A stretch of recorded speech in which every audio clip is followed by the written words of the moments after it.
ಸ್ನೇಹಿತರೆ, ಎಲ್ಲರಿಗೂ ನಮಸ್ಕಾರಗಳು. ಎಲ್ಲರಿಗೂ ಇವತ್ತಿನ ಒಂದು ಹೊಸ ಅಪ್ಡೇಟ್ಗೆ ಸ್ವಾಗತ. ನೀನು ಹೊರಗಡೆ ಮಾಡಿರೋದನ್ನು ಹೇಳಿದ್ರೆ ಅದು ಬೇರೆ ತರ ಆಗುತ್ತೆ. ಪ್ರತಾಪ್ಗೆ ವಿನಯ್ ವಾರ್ನಿಂಗ್. ಬಿಗ್ ಬಾಸ್ ಮನೆಯಲ್ಲಿ ಆನೆ ಎಂದು ಬಿಂಬಿತವಾಗಿರುವ ವಿನಯ್ ಗೌಡ ಅವರು ಆರಂಭದಿಂದಲೂ ಡ್ರೋನ್ ಪ್ರತಾಪ್ ಮೇಲೆ ಯಾವಾಗಲೂ ಕಿಡಿಕಾರುತ್ತಿದ್ದರು. ಅದು ಫಿನಾಲೆ ಸಮೀಪಕ್ಕೆ ಬಂದ ಮೇಲೂ ನಿಂತಿಲ್ಲ. ಹೌದು, ಬಿಗ್ ಬಾಸ್ ಕನ್ನಡ ಸೀಸನ್ 10ರಲ್ಲಿ ವಿನಯ್ ಮತ್ತು ಪ್ರತಾಪ್ ಮಧ್ಯೆ ಕಿತ್ತಾಟ ಶುರುವಾಗಿದೆ. ಡ್ರೋನ್ ಪ್ರತಾಪ್ಗೆ ಜೋರು ಧ್ವನಿಯಲ್ಲಿ ವಿನಯ್ ಗೌಡ ಅವರು ಆವಾಜ್ ಹಾಕಿದ್ದಾರೆ. Bigg Boss Kannada season 10 finale ಸಮೀಪದಲ್ಲಿ ಜೋರಾಯಿತು ಕಿರಿಕ್. ಡ್ರೋನ್ ಪ್ರತಾಪ್ ಮೇಲೆ ಕೆಂಗಣ್ಣು ಬೀರಿ ವಿನಯ್ ಗೌಡ ಹತ್ರ ನಾನು ಕಲಿಯಬೇಕಾ, ಎಷ್ಟು ವಯಸ್ಸು ನಿಂಗೆ ಎಂದು ಡ್ರೋನ್ ಪ್ರತಾಪ್ ಮೇಲೆ ವಿನಯ್ ಆವಾಜ್ ಹಾಕಿದ್ದಾರೆ. ಬಿಗ್ ಬಾಸ್ ಕನ್ನಡ ಸೀಸನ್ 10ರ ಫಿನಾಲೆಗೆ 6 ಸ್ಪರ್ಧಿಗಳ ಆಯ್ಕೆ ನಡೆದಿದೆ. ಅದರಲ್ಲಿ ಡ್ರೋನ್ ಪ್ರತಾಪ್ ಕೂಡ ಒಬ್ಬರು. ಈಗ ಇತರೆ ಸ್ಪರ್ಧಿಗಳು ಪ್ರತಾಪ್ ಮೇಲೆ ಮುಗಿಬಿದ್ದಿದ್ದಾರೆ.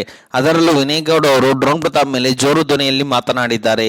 ಇದು ಪ್ರೋಮೋದಲ್ಲಿ ಕೂಡ ನೀವು ನೋಡಬಹುದಾಗಿದೆ. ನೀನು ಹೊರಗಡೆ ಮಾಡಿರೋದನ್ನ ಇಲ್ಲಿ ಹೇಳೋಕೆ ಶುರು ಮಾಡಿದರೆ ಅದು ಬೇರೆ ತರ ಆಗುತ್ತೆ ಎಂದು ಪ್ರತಾಪ್ಗೆ ವಿನಯ್ ಗೌಡ ಅವರು ಖಡಕ್ ವಾರ್ನಿಂಗ್ ಕೊಟ್ಟಿದ್ದಾರೆ. ಮತ್ತು ಪ್ರತಾಪ್ ಅವರು ವಿನಯ್ಗೆ ಸಖತ್ತಾಗಿ ಟಾಂಗ್ ನೀಡಿದ್ದರು. ನೀನು ನನ್ನ ಬಗ್ಗೆ ಸರಿಯಾಗಿ ಮಾತನಾಡುವುದನ್ನು ಕಲಿತುಕೋ, ಇಲ್ಲಾಂದ್ರೆ ಪರಿಣಾಮ ಸರಿ ಇರುವುದಿಲ್ಲ ಎಂದು ಪ್ರತಾಪ್ಗೆ ವಿನಯ್ಗೆ ಎಚ್ಚರಿಕೆ ಕೊಟ್ಟಿದ್ದರು. ಇದಕ್ಕೆ ಸಖತ್ತಾಗಿ ತಿರುಗೇಟು ನೀಡಿದ್ದ ಡ್ರೋನ್ ಪ್ರತಾಪ್, ನಿಮ್ಮ ಅರಾಚಾಟಕ್ಕೆ ಇಲ್ಲಿ ಯಾರು ಹೆದರಿಕೊಳ್ಳೋದಿಲ್ಲ. ನೀವು ಅತ್ತರೆ ಅದು ಪ್ರೀತಿ, ನಾನು ನನ್ನ ತಂದೆ ತಾಯಿ ನೆನಪಿಸಿಕೊಂಡು ಅತ್ತರೆ ಅದು ಸಿಂಪತಿ ಅಲ್ವಾ ಎಂದು ವಿನಯ್ಗೆ ವ್ಯಂಗ್ಯವಾಗಿ ಪ್ರತಾಪ್ ಅವರು ಪ್ರಶ್ನೆ ಮಾಡಿದ್ದಾರೆ.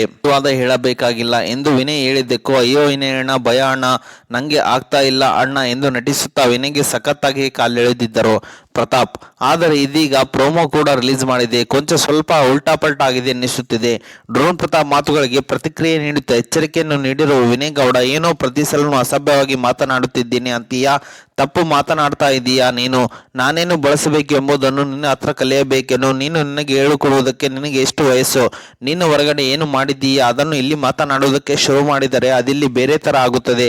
ಕೊಡುವಷ್ಟು ಮರ್ಯಾದೆ ನಿಂಗೆ ಕೊಟ್ಟೆ, ಆದರೆ ಮರ್ಯಾದೆಯನ್ನು ಉಳಿಸಿಕೊಳ್ಳುವ ಯೋಗ್ಯತೆ ನಿನಗಿಲ್ಲ ಎಂದು ಸಖತ್ತಾಗಿ ಗರಂ ಆಗಿದ್ದಾರೆ ವಿನಯ್ ಗೌಡ. ಇದಕ್ಕೂ ಮುನ್ನ ಮಾತನಾಡಿದ್ದ ಡ್ರೋನ್ ಪ್ರತಾಪ್, ಬಳಸುವ ಪದಗಳಲ್ಲಿ ಸರಿ ಇರಲಿ ಎಂದು ನಾನು ಹೇಳುತ್ತಿದ್ದೇನೆ, ಅದು ನಿಮ್ಮ ವ್ಯಕ್ತಿತ್ವ ತೋರಿಸುತ್ತದೆ, ಯೋಗ್ಯತೆ ಬಗ್ಗೆ ಇಲ್ಲ ಎಲ್ಲವನ್ನೂ ಮಾತನಾಡಬೇಡಿ ಎಂದು ಹೇಳಿದ್ದಾರೆ. ಒಟ್ಟಿನಲ್ಲಿ ಇವರಿಬ್ಬರ ಜಗಳ ಎಲ್ಲಿಗೆ ಹೋಗಿ ನಿಲ್ಲುತ್ತದೆ ಎಂಬುದನ್ನು ನೋಡಬೇಕಾಗಿದೆ. ಓಕೆ ಸ್ನೇಹಿತರೆ, ಇದು ಇವತ್ತಿನ ಒಂದು ಹೊಸ ಅಪ್ಡೇಟ್ ಆಗಿದೆ. ಈ ಅಪ್ಡೇಟ್ ನಿಮ್ಗೆ ಇಷ್ಟ ಆಗಿದೆ ಅಂತ ತಿಳ್ಕೊಂಡಿದ್ದೀನಿ. ಈ ಅಪ್ಡೇಟ್ ನಿಮ್ಗೆ ಇಷ್ಟ ಆದರೆ ಸಣ್ಣದೊಂದು ಲೈಕ್ ಮಾಡಿ, ಶೇರ್ ಮಾಡಿ, ಕಮೆಂಟ್ ಮಾಡಿ ಮತ್ತು ಇದೇ ರೀತಿಯಾಗಿ ಹೆಚ್ಚಿನ ಮಾಹಿತಿಗಾಗಿ ನಮ್ಮ ಚಾನಲನ್ನು ಸಬ್ಸ್ಕ್ರೈಬ್ ಮಾಡಿಕೊಳ್ಳಿ ಸ್ನೇಹಿತರೆ.